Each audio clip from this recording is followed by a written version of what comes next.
Alors, me voilà. Si vous me regardez, c'est pour faire la dictée de la semaine numéro 25. Donc, vous avez bien sûr devant vous votre cahier du jour. Vous marquez la date d'aujourd'hui, donc vendredi 10 avril. Dictée numéro 25. Voilà. On s'installe correctement. On souligne bien tout. Et on est prêt pour la dictée. Bien sûr, si je vais trop vite, n'hésitez pas à faire une petite pause. Le seul moment où vous pourrez mettre votre professeur en pause. Et vous pourrez aussi réécouter et bien faire attention aux indices que je donne. Tout ce que je vous donne comme indice, c'est des choses qu'on a vues durant l'année. Vous êtes prêts? C'est parti pour la première phrase. Alors, le jeune garçon, jeune c'est à moi à prendre, le jeune garçon est assis et, verbe être, assis, on n'oublie pas qu'il y a une lettre muette, d'accord? Donc on pense à un mot féminin.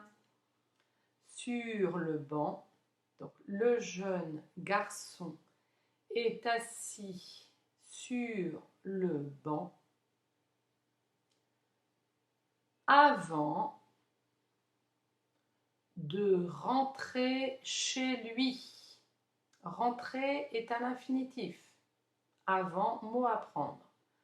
Le jeune garçon est assis sur le banc avant de rentrer chez lui. Chez, petit mot qu'on doit bien savoir écrire. Je pense à Lisa, je pense à Élise Baquet, Mesdemoiselles.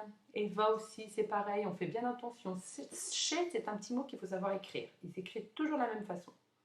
Voilà, je reprends la première phrase. Le jeune garçon est assis sur le banc avant de rentrer chez lui. Point. Deuxième phrase que vous avez faite normalement cette semaine sur Ardoise. Chacun doit avoir son matériel. Doit, c'est un verbe du troisième groupe. D'accord? Donc chacun, c'est comme si on mettait il sans S.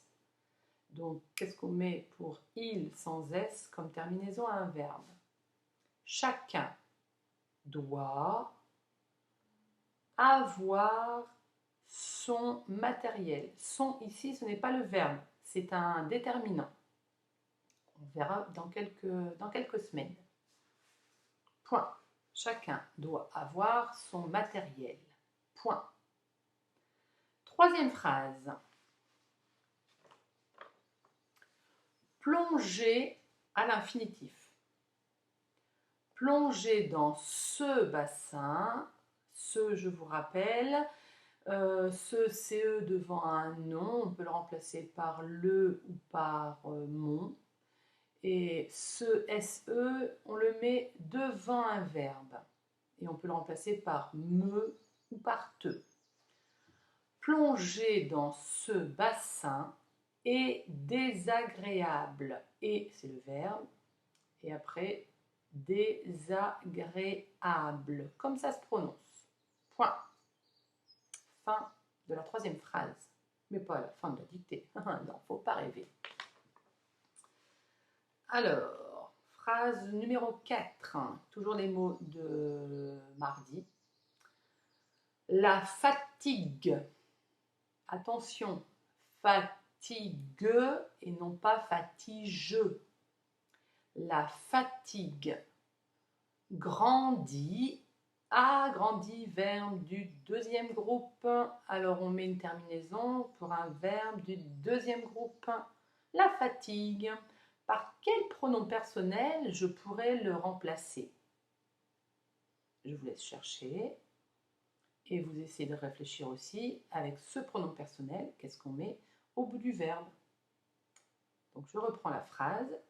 La fatigue grandit avec la longueur, et j'ai pas dit longeur, c'est longueur. Ne m'écrivez pas la fatigue grandit avec la longeur. Non, non, non. La fatigue grandit avec la longueur de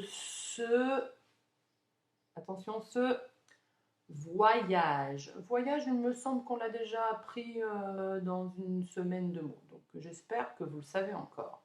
Voyage, point. Je reprends la 4e phrase.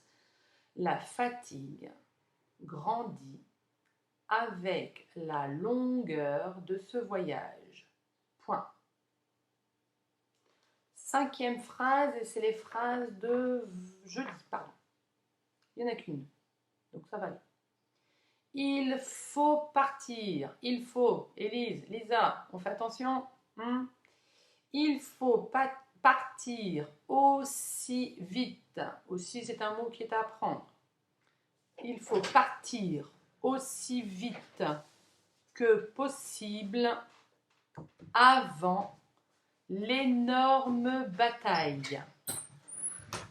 Avant, c'était un mot à prendre. On l'a vu lundi, donc vous savez encore l'écrire. L'énorme, mot à prendre, et bataille, mot à prendre aussi. Point. Je reprends la 5e phrase de jeudi, avec les mots de jeudi. Il faut partir aussi vite que possible. Je crois que j'avais peut-être oublié de le dire, ça. Il faut partir aussi vite que possible avant l'énorme bataille. Point. Les mots de vendredi. Vendredi, dernière semaine, dernier jour de la semaine. Alors, vous êtes prêts? 2 petites phrases. Le titre de ce livre. Attention, est-ce que j'écris ce CE devant un nom ou ce SE devant un verbe? Le titre de ce livre est 2 points. Alors les 2 points, ne me l'étaient pas comme ceci, mais comme ceci. Touc. Et 2 points. Tribunal dans la prairie. Point. Je répète l'avant-dernière phrase. Le titre de ce livre est 2 points. Tribunal dans la prairie. Point. Et la dernière phrase. La perte d'un ami est triste. Point. Elle est triste aussi cette phrase-là, c'est vrai, mais je fais avec les mots qu'on a. Donc la perte d'un ami. Un ami. Donc ça s'écrit le plus simplement possible. Est toujours triste. Attention, au bout de toujours, il y a une lettre muette. Ça, c'est un mot invariable qui s'écrit toujours de la même façon. Voilà, et bien c'est la fin de cette dictée numéro 25. Donc, relisez-vous bien à voix haute parce que des fois, on oublie des mots. Je pense des fois à Camille qui m'oublie un mot, quelque chose. Donc, on relit tout haut pour être sûr de ne rien oublier. Et moi, je vous dis, j'espère à très bientôt. Avant peut-être la dictée numéro 26, bien sûr. Mais en attendant, comme c'est la dernière dictée avant les vacances, je vous souhaite de bonnes fêtes de Pâques en famille. Ne mangez pas trop de chocolat. Réservez-moi-en un petit peu pour au retour des vacances. Enfin, des vacances, du confinement. Je vous embrasse bien fort et je vous dis à bientôt.